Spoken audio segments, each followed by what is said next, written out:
nothing substitutes just doing it. Yeah.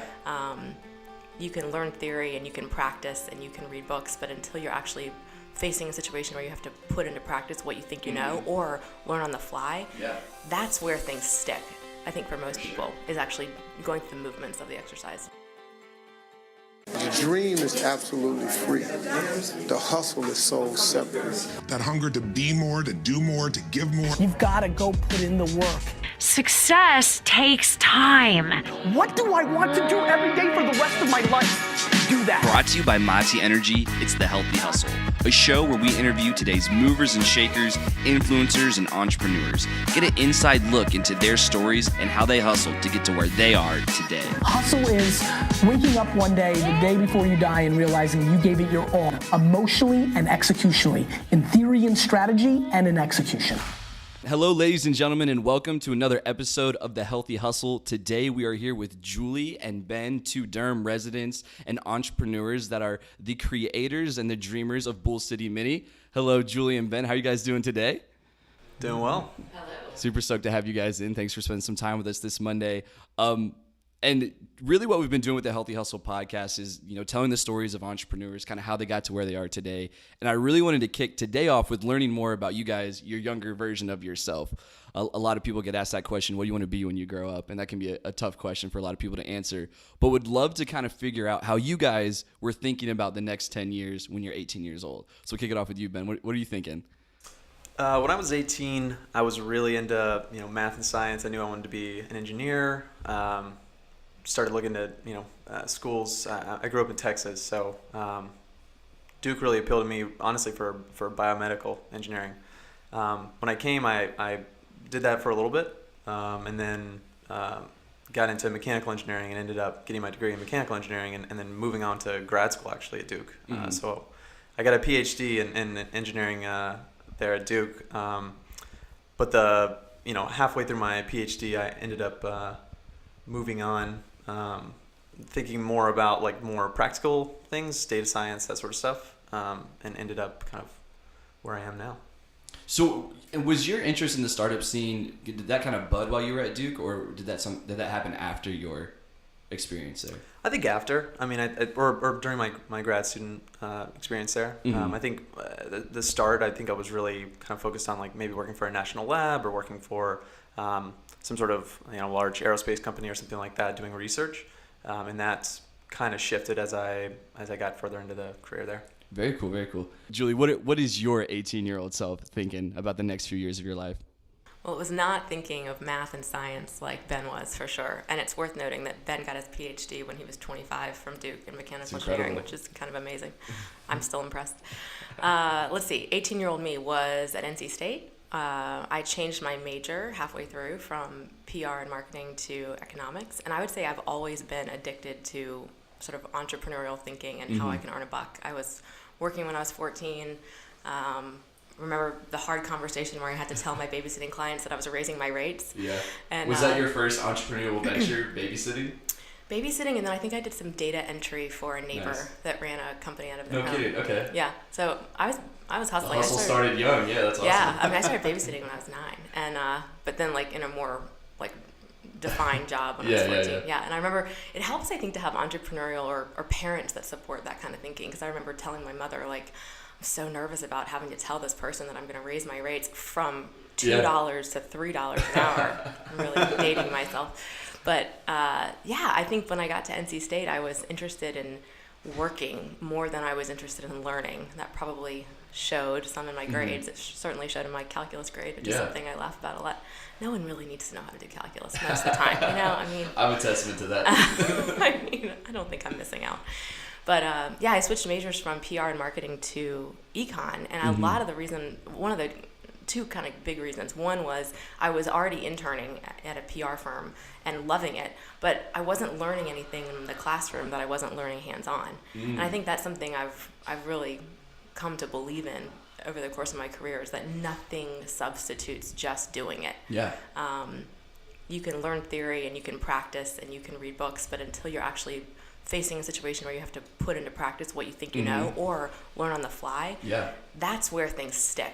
I think for most people is actually going through the movements of the exercise. Yeah, and for some college students, I feel like they have to kind of realize that while they're in school. But for you, it seemed like it was something you came to school with. So what were you doing during your time in school to get those unique experiences? I was always looking for opportunities to learn from people who were doing the work I thought I wanted to do. So I remember I met this couple that owned a PR firm in downtown Raleigh, and I was working in a wine bar at the time, and I served them a glass of wine, and they told me they owned a PR firm, and I asked if they would ever want an intern, and they said yes. And so I ended up working for them. That's where I learned to write press releases. Yeah. And now I'm in my 30s. I write press releases for clients all the time. But I learned to do that from them, not from the classroom. For sure. And I think the other thing that was really interesting to me was I switched to econ because I was fascinated by what I was learning and by the sort of concepts it was introducing to me. And that's where I first learned about Red Hat and the subscription model, which at the time was new.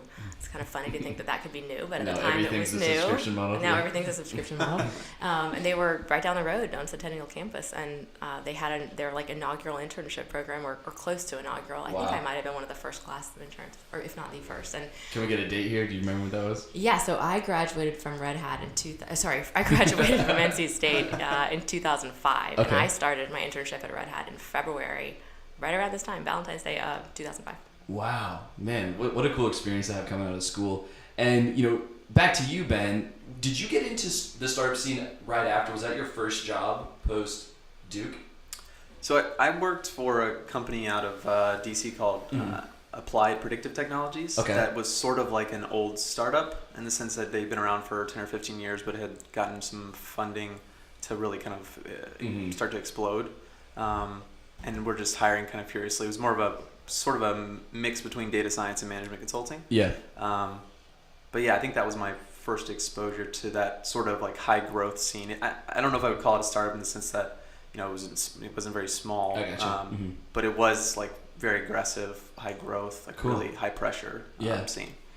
It's kind of an interesting perspective that you probably have for some of the students tuning in, how you did immediately go for that graduate degree. What signs did you have that were saying, this is the right path for Ben to take? Well, for one thing, the job market was terrible because it was 2010, so it was still kind of coming out of the recession. So it was like companies that were hiring were usually hiring for kind of lower level positions, and I thought, that's not really what I want to do. And I'd also gotten into kind of research and was really enjoying some of the more practical, like building out experiments and doing that sort of thing. So that's what really drove me to go to grad school directly after. I kind of enjoyed the professor I was working with and that sort of piece of it and the hands-on aspect. I was always like building things. For sure. So yeah, I think, I don't know, I looked for opportunities when I was in undergrad for that sort of stuff and something just you kind of both found something. Shared that eye for opportunity is really interesting, right? And you almost more in a scholastic setting and you in a very practical business sense. But what I really get out of that is when you're in that 4-year phase, like keep your eyes open and follow where your passion is taking you. And for you it may have been PR at one point, then into economics, and then for you really where that scholastic setting was I guess like getting at what you really enjoy doing. Yeah, definitely. And super cool insight there in very two kind of different sectors, I'd say, which is great. So, and then your initial dive into the career workforce was for some corporations, right? Yeah, so my internship at Red Hat led to a full-time job, which was awesome. And I spent 5 years at Red Hat, and I highly recommend, join an entrepreneurial tech company if you can. You'll learn way more than you'll learn in the classroom. Had great bosses, had terrible bosses, had awesome colleagues that I keep up with today, and have really been it's been wonderful to see Red Hat's meteorological. What am I trying to say? Meteoric. Yeah, thank you. Red Hat's rise has been awesome. For sure. But I spent then the next 15 years in corporate America, mostly corporate America. I worked at a couple VC companies, it was VC-backed startups in there, but mostly tech companies, and always in marketing, various types of marketing. Yeah. So kind of during that phase when you're in these different marketing positions with some of these, really well-known corporations, I mean, the list of corporations you've worked for is pretty impressive. Can you name them off for everyone tuning in? I was at Red Hat. I went to Oracle for a few years, called it a tour of duty. I went to a venture-backed startup, and that startup was acquired by SanDisk. Wow. Took some time off. I worked for Blue Cross Blue Shield for a bit. Consulted at a great B2C company in DC called Wedding Wire. And then most recently I led product marketing at Axiom, which is a on-demand, sort of a talent marketplace for in-house legal. So where did you kind of find your niche in the marketing space for some of these corporations? Were you on the digital side? Like, what would you kind of classify your role as?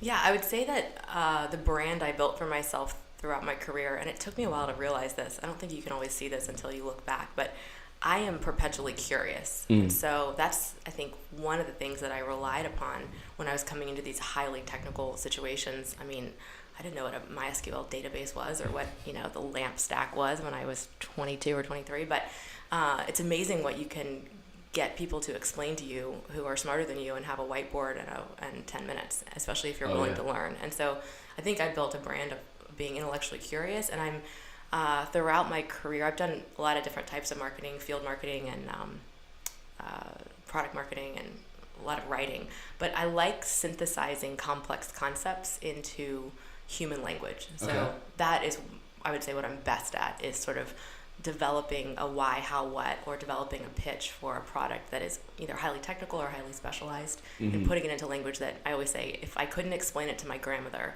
who's 86 and lovely, but not technical, then I haven't done my job yet. I got to keep refining. Yeah. So for some of the people tuning in who may be kind of in that initial phase where they're trying to break down those complex, whatever it may be, it sounded like the tool for you was really reaching out to people in the organization to help you learn.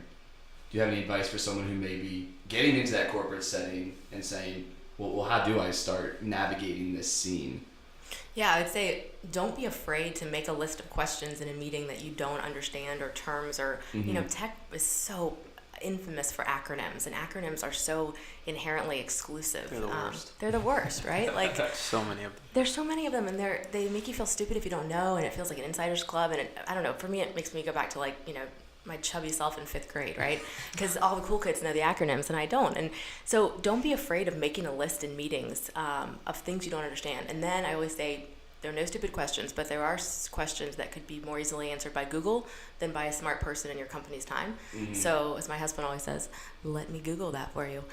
So Google what you can, figure out. That's not fair. I don't say that to the people who work for me. But you say it to me. Google what you can, figure out what you can learn, and then go to the person that you think has the answer and say, hey, I'm really trying to figure this out. That demonstrates your initiative and your sort of discipline, and say, okay, this is what I think I understand. Is this right? Yeah. You will not, I've never found someone who wasn't delighted to answer that type of question, because you did the hard part of going and sort of educating yourself on key terms. And then now you're asking them to demonstrate their own subject matter expertise and mastery, which people love to do. It takes away that whole idea about, he's just helpless. They actually put in the effort to try to build some ground here. Right. It changes the scope of the conversation. And, Ben, I'd ask you the same thing. You jumped into, like you said, a high-growth organization, a lot of headcount coming in. I imagine there's some interesting dynamics there, right, when a company's really, scaling up and going for it. Do you have any advice for people that may be stepping into similar roles like that in really any type of organization? I think I kind of echo what Julie said in terms of there's no stupid questions, and really, I think, especially when you're first starting, there's no such thing as over-communication. I say that to folks that are joining our team now. You just ask as many questions as possible, early and often, because really you don't know what you don't know, and if you don't know something, take a little time to try to look into it. But if you don't know, ask someone, whether it's fellow team member or manager or something like that. Really, kind of, I think that helped me a lot when I was at Applied Predictive Technologies. Is just asking a lot of questions, because there were tons of different projects. There were lots of different. You're thrown on a handful of clients and really kind of forced to learn on the fly. And if you don't ask, and if you kind of try to work stuff out for long periods of time on your own, you end up behind. And that that don't put yourself in a silo. Exactly. That's great. So let's get to where you guys sit today, right? So now you doing fractional work as a CMO, really kind of, you're actually the first person I've ever known to take that kind of role. So when I saw your bio, I was very interested about, kind of how you said just in time. So super cool. Would love for you to talk about the transition you made and kind of why you have come into this role as a fractional CMO is, right? The kind of the proper way to describe it. Okay. Yeah, I don't think you're wrong that this whole fractional way of consuming or accessing talent is new. It shouldn't be that new, considering how much we have fractional car services, right? Yeah. And we have sort of fractional cleaning services, and the on-demand economy, whether you love it or hate it, has delivered sort of this idea of fractionality to all kinds of areas of our life. I left my last role in June of 2018, and I remember saying to Ben, like, if I could do anything, I would do the part of marketing I love best, which is that sort of master narrative development, answering why, how, what, helping founders sort of articulate their value proposition more crisply. I would do the piece I love, and I would do it on repeat. And Ben said to me, and sort of in a very encouraging way, well, why don't you do that? And so I sort of took the summer to be scared, and then I love that. Yeah, and then was complaining one day to Ben. With our son, so. Yeah, and hanging out with our adorable son. So. But it took the summer to kind of like be scared, and also just I have been traveling a lot and have been in a pretty high stress job, and I remember I was complaining to Ben that I didn't have any clients and my website wasn't live yet. And guys, here's a pro tip. My husband said to me, I bet if you deleted Instagram from your phone for a week, you'd have your website live by the end of the week. And with that, the gauntlet was thrown down. Oh, man, there you go. Because, remember, Ben doesn't have social media. He doesn't do social media. And he's a highly productive human being. So I thought, okay, I think he's right? Like I was sort of wallowing in this self-pity of having gotten off the corporate America ladder and not sure where my next move was. And by the end of that week, I had V1 of my website live. Nice. Thank you, Squarespace. And from there, like I spent, a couple months doing biz dev. And I think what I've realized is that if you're passionate about something and you're good at it and you really enjoy doing that work, that relays to potential clients. And so this whole idea of fractional, what I like about it is that what I've seen so often is that startups and companies going through transitions, it's not just for-profit companies, but it tends to be. Sometimes nonprofits fall into this category too. They don't have the budget, or they don't have the time, or they don't even have the work sometimes to support a full-time marketing leader. But they need some of the output that an expert or someone really experienced would deliver. And so it puts them in this weird catch place, right? They're sort of a catch-22 because they can't afford or they don't need a full-time hire.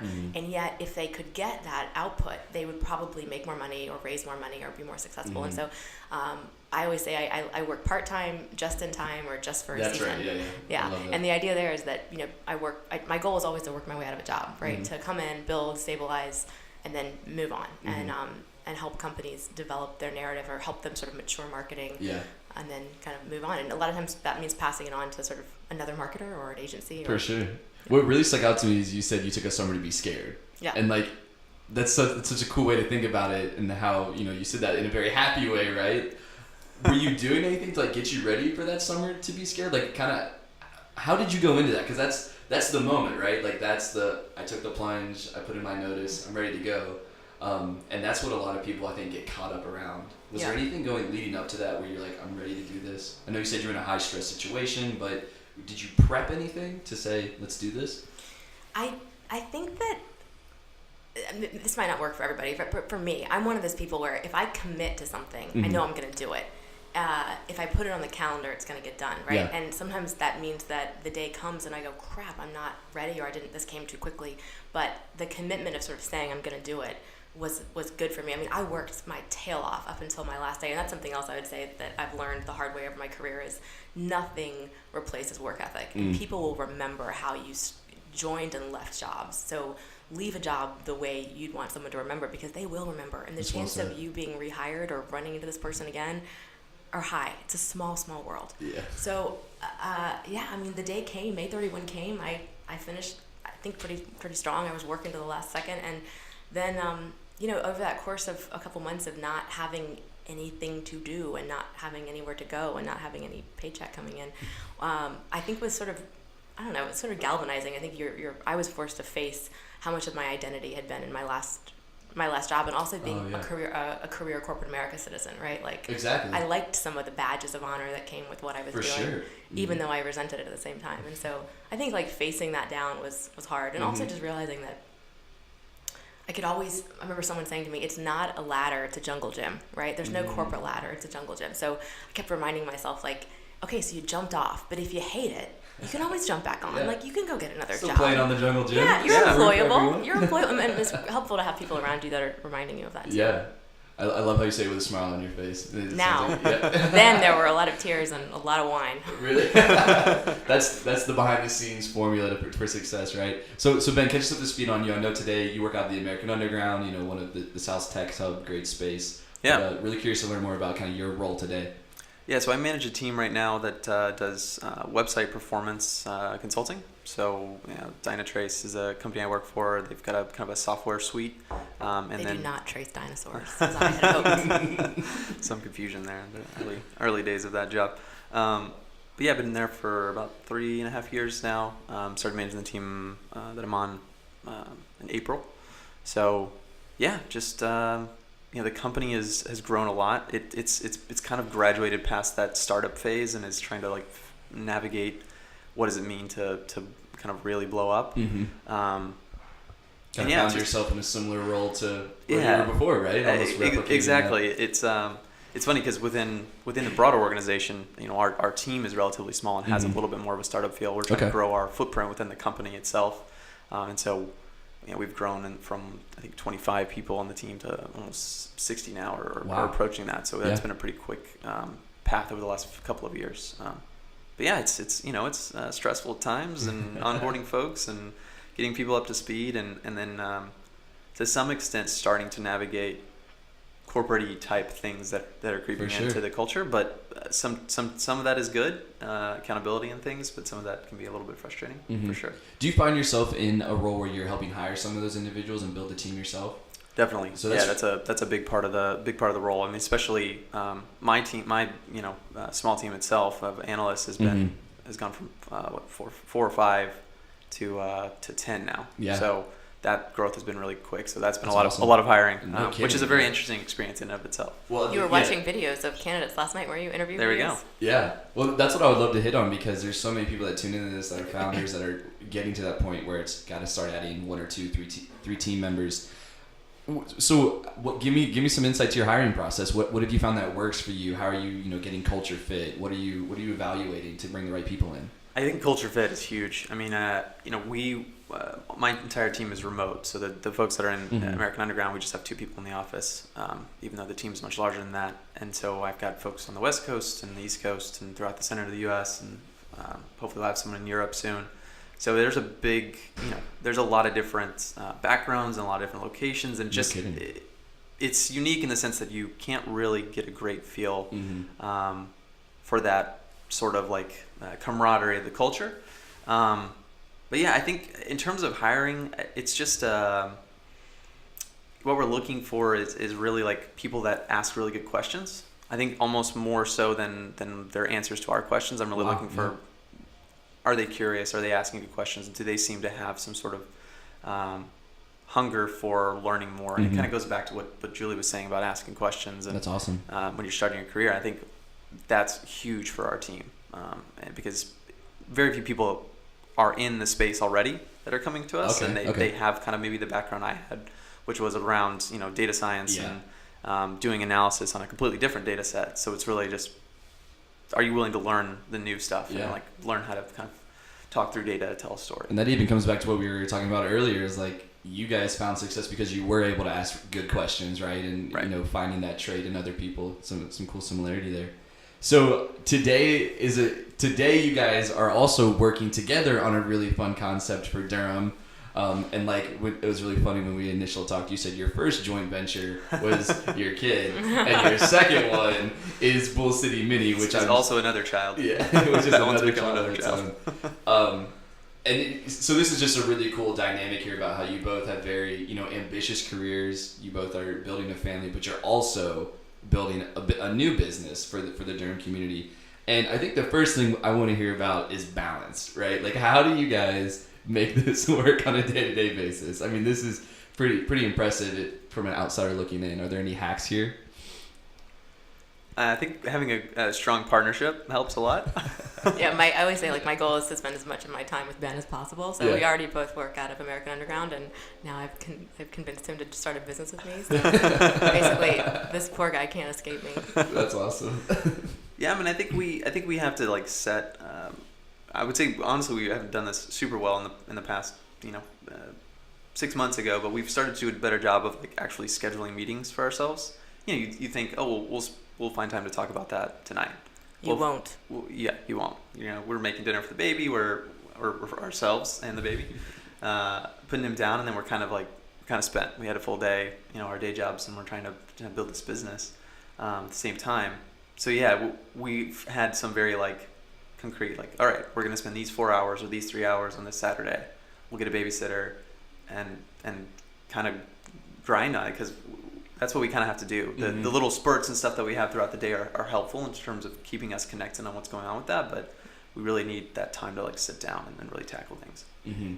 Yeah, and I mean, I think it's a good test for what you're doing. If you don't love it enough that on a Saturday night you want to pay for a babysitter and go, to a coffee shop with your partner for 4 hours and like answer email and talk about your budget, and then you probably don't love it enough to do it. Yeah. But we spent our Saturday night at Cocoa Cinnamon drinking coffee and hot chocolate, respectively.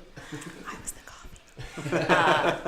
Working on this plan. So I think it's meant giving up some of our weekends, but it's not really giving up when you're excited about what you're doing. I mean, I think that's important too. And that's really important to hit on. I think, like, if it is your passion, it's not like you're wasting time. You're spending your time how you want to, and it's like that's really fulfilling at the end of the day. Probably more so than some of the other activities that could take place on a Saturday night. So we'll take a second here. Tell everyone what Bull City Mini is. Bull City Mini is the Triangle's first community-designed mini golf course and bar, and we are excited to bring more offline recreation to Durham and the Triangle. And I'm super excited about it. I'm going to be one of the first ones out there. Great. But I want to hear the inspiration story for Bull City Mini, because I think this came on a road trip, right? Oh, yeah. Yeah. I love road trips. Yeah, we love road trips. Yeah, we love road trips. We kind of like galvanized our relationship and found out we're like, oh, okay, we can travel together. We really kind of like each other on a road trip when we were dating. What was that 6 years ago now, I guess? Wow. And yeah, I took paternity leave. She took maternity leave from her job, and so we packed the baby up in the car and the dog and dragged them all over the country. And we drove. We claimed we were just driving to a wedding in Tulsa, but really we made like tons of stops on the way there. Julie's family's a lot of family from Tulsa, and then I have a ton of family still in Texas, and so we kind of made this big weird loop through the southeast part of the United States and hit like 12 states or something like that. Yep. And dragged John, our son, and Henry, our first son, the dog, along for the ride. And we were in Austin, where I grew up, and playing at this miniature golf course called Peter Pan. Cool. That I experienced as like a little kid tons of times, but didn't realize until I was an adult that you can bring alcohol. You just have a little cooler. Yeah. They don't serve alcohol, but you can bring a little cooler as long as it's cans. BYOB. Exactly. It's fantastic. So we went with a friend that was living there at the time, and it was like 10 o'clock on a Thursday. It was 1,000,000 degrees outside. It was still hot, even though the sun had gone down hours ago. In July, it never isn't hot. It's not nearly as humid as here, but it is. Yeah, it was. I think it was still 100, honestly. And we were sitting there sweating and playing mini golf and drinking beer, and you were drinking wine, and we thought, this is really fantastic. And it was crowded. It was super crowded for a Thursday, and yeah, it was intergenerational crowded too, and diverse. Like, it wasn't just people like us, it was all ages and all different backgrounds, and it was bustling. And so that's awesome. The next morning, we kind of started hatching this idea of. Well, you woke up and said, we could do this in Durham, and I said, we just had a baby. You're crazy. Let's talk about this later. A lot of conversations start fun that way. thing, you're in a car for another week and a half on the way back from Texas. It's a lot of thinking. It's a lot of thinking. So, you know what I was thinking about on the way back that I think really helped us is we were listening to Walter Isaacson's biography of Steve Jobs, which is like, I'm holding my fingers up, it's like 4 inches thick, and it's like many hours on Audible. We were driving. Yeah, what else? And so we listened to Audible when the baby wasn't crying, and listened to this book, and I think it was really interesting. Say what you will about Steve Jobs, his drive and passion for doing something that he loved and sort of at all costs, maybe arguably, detrimentally, was inspiring, I think, to me, just listening to him saying, like, he had this great line that he said early on in his days at Apple, that he knew he could make a living as a software developer, right? Coding, essentially. And he knew he could make enough money doing that. Yeah. So he figured, well, I can always fall back on that. So why not, right, swing for the fences? Like, do the thing I think I want to do. And then I know I can always provide for myself. That opportunity's not going to go anywhere. So Right. why not jump into something? And I think that to me gave, for me, I remember that just really settling into my bones on that road trip. And I think that, to your earlier question about what gave me sort of the courage or the confidence to leave my corporate job, that was one of the things, was I knew I could go back. But then I think it also helped us think about Bull City Mini and this mini golf business that we're developing together is, why not? Like, Exactly. Yeah. Yeah, it was 2 years ago, and it's become like a second child. yeah, So long pregnancy with this baby. you have the dog, you have the baby, you have the mini golf great. course. I mean, what's next for you guys? Like, Let's open this one first. yeah, for sure. So, Bull City Media, a cool concept how you're getting the community involved, and let's talk through like some of the woes of building this, right? So we're talking about like the late night coffee shops. What else have you guys kind of been going through as you build this business? Have you been learning anything about working with each other, or this is a physical location? Are there any kind of learnings you have along those lines? Well, we definitely work a little bit differently, the two of us. So that's been interesting because we haven't worked together in that sort of context other than, like raising a small person. But yeah, I think it's been really interesting because we have very different strengths. I mean, you can probably tell while we're talking on this that we have very different personalities too. So I think that helps us. I think that's gonna kind of help us be successful in terms of just having places where we're both really strong. I think that's gonna be really, really helpful for us. But in terms of like challenges that we've gone through, I mean, I think there's all sorts of stuff in building a physical location around licensing and permitting and fun things with the city and all sorts of stuff like that we've hit that we've really thought, oh gosh, is this going to stop us? And nope, another door has been opening left and right for us. How have you guys been navigating that scene? Are there like mentors you're getting involved with? Or, like, because you guys have had to learn this kind of from scratch, right? Yeah, well, a couple things. Like, there are some fantastic mini golf courses all over the country, and in fact all over the world, that have been sort of inspiring to us. There's like a rooftop artist designed one in Minneapolis at the Walker Art Museum that we've taken a lot of inspiration from. And we also have this awesome couple, Tom and Robin. They have a great website and blog and social media handle called A Couple of Putts. A Couple of Putts. It's hilarious. But they know so much about mini golf, and they have been really trusted confidants and encouragers and consultants. And so we hired them really early on in this endeavor. And I think that's one of the things I would encourage other people to do who are fellow hustlers. Like, be careful what you spend money on early, but expertise or someone that's going to walk beside you that knows what the heck they're talking about, I just think that's always a good investment. And these guys they've pivoted with us. They've like been on the phone. We talked to them this weekend. I just emailed them. Like, they've been great. They've come to visit. They've seen the spot where we're thinking of putting the course. And they've also just given us really sage advice, I think, about how to work with artists and how to work with the creative community. Okay. They themselves are artists, and they're also, talk about people who have passion for what they do. They are mini golf aficionados. That's awesome. So they play courses all over the world and review them. Wow. They just got engaged on a mini golf course, and I believe they're going to get married on one. Perfect. Yeah, so that's been awesome. I think that kind of advice has been really helpful. I love that. That's a great tidbit. Investing in expertise, like kind of filling the gaps in your knowledge. I think it's a great tip for people tuning in. So as far as kind of the build out of Bull City Mini, what can we look forward to? Are there any dates that people should keep in mind towards the future for when we can see Bull City Mini coming online? Is spring a date? Our goal is to be open in late April or early May. Awesome. And it is sort of an extended pop-up concept right now. So we will be open from spring until late summer, early fall. And I would just say, like, our vision is to have a sort of a permanent home, and we're trying to figure out where that will be. The first course will be on American Tobacco campus this spring and summer, and then we're trying to figure out kind of what the permanent location is and what that looks like. So we will have a bar, so you can come and have a cold beer or a glass of good wine. I'm not a beer drinker. I'm a wine drinker, so there will be wine.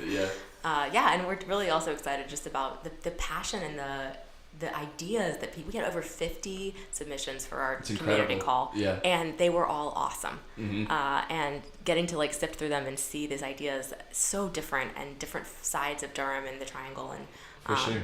yeah, we're really excited to share that with people, and also just the idea that art can be recreation and recreation can be art. I think sometimes we think of art as being sort of highbrow and unapproachable, and there's a place for, I think, that sort of more mature art. But this idea that you can interact with art, that you can like. What a great way to bring it to the people, I just right? think Almost. that's going to be a really cool thing. We're excited. We have an Yeah. almost 2-year-old, and we want him to be more exposed to art. So. What I love about hearing about these business concepts and even like doing the Healthy Hustle series has been hearing time and time again how supportive the Durham community has been of these unique businesses. Hillary was a great example of how she said, if it hadn't been Durham, she doesn't know if she could have built her business because so many local shops were willing to put refill stations in. Yes. So time and time again, Durham steps up to the plate, supports you with concepts, supports people with retail outlets, whatever it is, and it's just exciting to be able to hear about the different storylines here. So I thank you guys so much for coming in and sharing that. I'm really excited to see more from Bull City Mini. Last but not least, here at Mati, our brand is all about helping people be all of what they are. Everyone has so many unique pieces to who they are as a person, and we hope Mati can kind of be a vehicle to help you unlock some of those things. I really want to hear from you guys, like, what are you made of? At the end of the day, like if someone came up to Ben or Julie and said, what's core to who you are, what would you tell them?